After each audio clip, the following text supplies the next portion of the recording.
শুক্রবার দিনটাকেও ছাড়ছেন না। তারা বলছেন অমুকের দিন তমুকের দিন, সবার বার শুক্রবার, সবার বার। তার কারণ সন্তোষী মাতার পুজো হয় এই দিন। সন্তোষী মাতা কে? মা দুর্গার একটি রূপ। আর আমার তো গুরুবার, কোনো কথাই নেই, গুরু সবার আগে, শিরোধার্য একদম। কিন্তু দেখুন এই দিনটাকে নিয়েও রাজনীতি হচ্ছে। আজকে শুক্রবার।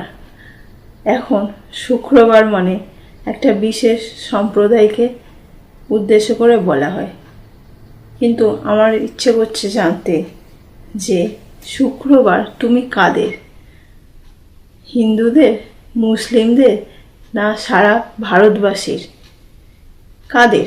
আমরা জানি শুক্রবার করে মুসলিমরা মসজিদে গিয়ে নামাজ পড়ে, এটা আমরা জানি।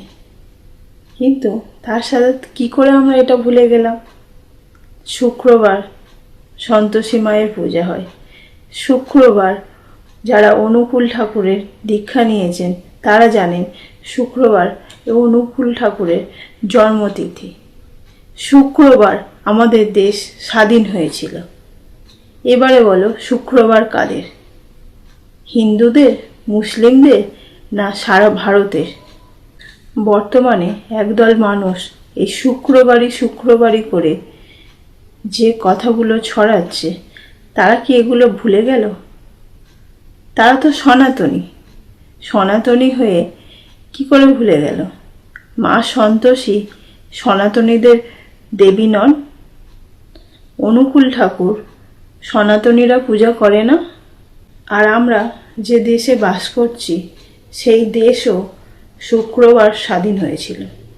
তাহলে শুক্রবারটা কি করে এত বিরক্তির কারণ হয়ে উঠল? শুক্রবারটাকে কি করে এত ছোট করে দেখা হয়? আমরা ভারতবাসী হিসেবে সবার গর্ব করা উচিত এই শুক্রবারটাকে নিয়ে। আমরা সবাই শুক্রবারই, কারণ এই দেশটা শুক্রবার স্বাধীন হয়েছিল আর আমরা এই দেশে বাস করি। তাই যারা শুক্রবারই বলে একটা সম্প্রদায়কে ছোট করার জন্য এই ধরনের কথাবার্তা ছড়াচ্ছে, তারাও শুক্রবারই, আমিও শুক্রবারই, তুমিও শুক্রবারই, সবাই শুক্রবারই। আর আমরা খুবই গর্বিত যে আমরা শুক্রবারই, কারণ এই দিনে আমাদের দেশ স্বাধীন হয়েছিল। এরপর থেকে শুক্রবারই বলার আগে যে সকল সনাতনীরা, আমার মনে হয় যারা প্রকৃত সনাতনী, যারা ধর্মটাকে বিশ্বাস করে, তারা যেমন নিজের ধর্মকে বিশ্বাস করে তার সাথে সাথে অন্য লোকের ধর্মটাকেও সম্মান করে। আর যারা নিজেদেরকে বেশি সনাতনী বলে দাবি করে অথচ অন্যদের ধর্মটাকে ছোট করে, তাদের ধর্ম নিয়ে বিভিন্ন নোংরা কথা বলে, তারা ওই সকল সনাতনী। ঠিক আছে, ওটা আমি মনে করি। তো তাদের জন্য হয়তো শুক্রবারটা লজ্জার হতে পারে। বাকি যারা আমরা মানুষ হিসেবে এই ভারতবর্ষে থাকি, শুধু এই জাত ধর্ম এইসব না করে মানুষ হিসেবে আরেকটা মানুষের সাথে সম্পর্ক রাখি, তারা এই শুক্রবারটাকে নিয়ে গর্ব করবে। আইজিহাদি দেখে যা হিন্দুদের ক্ষমতা, এ আবার কি ধরনের কথাবার্তা? রাজনীতি কি তাহলে এবার ধর্ম নিয়ে হবে? আর একটা যেটা কথা শুনছি, ওই শুক্রবারের লোকরা, আজকেও শুক্রবারটা কি তাহলে কি শুধু মুসলমানদের জন্য? এখন খালি দেখছি সোশ্যাল মিডিয়া খুললেই এ সমস্ত কথাবার্তা, আমার তো মাথায় ঢোকে না। দিনবার এই সমস্ত কারা তৈরি করে? রাজনীতির জায়গায় থাক, ধর্মর জায়গায় থাক, সবার ধর্ম সবার কাছে খুব ভালো। এই সমস্ত কথা নিয়ে কেউ যদি ভিডিও না করে আমার মনে হচ্ছে খুব খুব ভালো হয়। এই জিহাদিরা দেখে যা সনাতনীর ক্ষমতা, এটা বলছে টুম্পা। আর তার সাথে সায়ন বলে কে একজন, যে সারাক্ষণ বলতে থাকে আমি সনাতনীদের রক্ষক। তো তোদেরকে বলছি, তোদেরকে তুমি বলে বলবো না, তোদেরকে তুই বলে বলবো। তোদেরকে বলছি, তোরা যদি সনাতনীদের রক্ষক হবি, যা চলে যা আসামে। তোদের সনাতনীদের গিয়ে দেখ, তোদের গোমাতা যাকে বলি, সেই গোমাতাগুলো পানির স্রোতে ভাসছে, মরে ফুলে ভাসছে। তোদের হিন্দু ভাই বোনরা গিয়ে দেখ, না খেতে পেয়ে কান্না করছে। তোদের হিন্দু ভাই বোনদের ঘর নেই, তারা মানে পড়াশোনা শিক্ষার জায়গা থেকে শুরু করে সমস্ত জিনিস তাদের ভেঙে চুরে চুরমার হয়ে গেছে। যা গিয়ে সেখানে গিয়ে রক্ষা কর তাদেরকে, তবেই বলবো তোরা সনাতনী হিন্দু, বুঝেছিস? এই যাদেরকে বলছিস জিহাদি জিহাদি, দেখে যা, গিয়ে দেখ ওই জিহাদি, তোদের ওই জিহাদি বাবারাই আগে গিয়ে পৌঁছেছে। ভারতবর্ষে যেখানে দুর্যোগ আসে, যেখানে মানুষ কষ্ট পায়, যেখানে মানুষ প্রবলেমের মধ্যে পড়ে, সেখানেই দৌড়ে যায় ওই জিহাদির বাচ্চারা, বুঝেছিস? ওই জিহাদির বাচ্চারাই দৌড়ে যায়।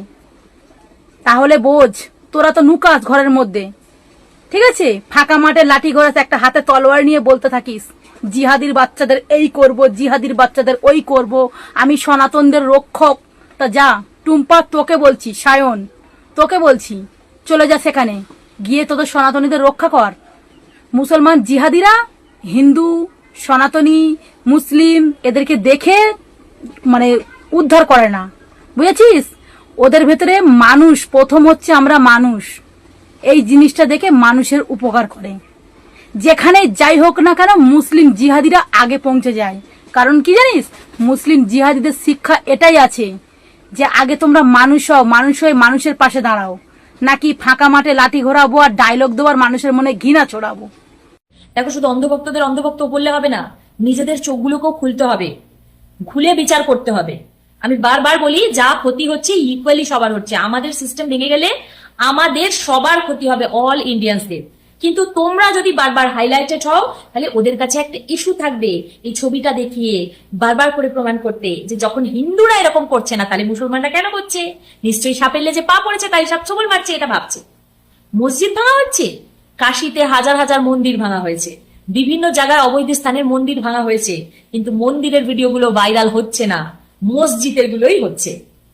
অনেকে মনে হবে সরকার তো আমাদের উপর অন্যায় করছে। অবশ্যই ওই শেখ সালমান ছেলেটিকে দেখলাম, ওকে আমি পুরো ভিডিওতে দেখলাম, ও বস্তা নিয়ে প্যাকেট পুড়াচ্ছে, বোতল পুড়াচ্ছে, যত ময়লা পড়েছে সব, ফ্ল্যাগ হাতে দাঁড়িয়ে আছে। আর ওকে বলছে ও নাকি সাংবাদিক নিগ্রহ করেছে, মেরেছে সাংবাদিকদের। একটাও ভিডিও এখন অব্দি আসেনি, কি করে বলবো অপরাধী? কিন্তু এখন সরকার বলছে অপরাধী, আমাদের চুপ করে দেখতে হবে, আর না বলতে গেলেই বলবে দেশদ্রোহী, পাকিস্তানে যা। এটা তো হচ্ছে, আমরা দেখতে পাচ্ছি। কিন্তু তোমরা কি জানো, ওই সিপিএম এর একটা সংগঠন আইসানা কি আছে, ওদের 3 জনকে অ্যারেস্ট করে রেখেছে 3 দিন ধরে। যে খবরটা মিডিয়া আসে ওই করেনি। আমি দেখলাম ওই এসএফআইরই একটা হিন্দির একটা মেয়ে, ওরা আবার আন্দোলন করছে ওদের ছেড়ে দেওয়ার জন্য। মানে হিন্দুরাও অ্যারেস্টেড হচ্ছে, হিন্দুদেরটা চেপে দেওয়া হচ্ছে, আর মুসলমানদেরটা হাইলাইট করা হচ্ছে। কেন? যাতে আরো ছোট ছোট বাচ্চারা গিয়ে রাগে প্রধানমন্ত্রীর ছবিতে লাথি মারে। এইটা তো বুঝতে হবে তোমাদের, যাতে আবার বড় বড় করে ক্যামেরা লাগিয়ে দেখানো যায়। হিন্দুদের ছেলেমেয়েরা তো যাচ্ছে না, কেন যাবে? হিন্দুদের ছেলেমেয়েরা বুঝতে পারছে এটা পলিটিক্স হচ্ছে, হিন্দু মুসলমান। কিন্তু মুসলমানদেরকে বোঝানো হচ্ছে এটা আবেগী লড়াই হচ্ছে, ইমানি লড়াই হচ্ছে, মুসলমানদের সাথে এলানে জং হচ্ছে, কিয়ামতের ময়দান হচ্ছে, বাংলাদেশ থেকে ভিডিও ক্রিয়েশন হচ্ছে। সেই ভিডিওগুলোকে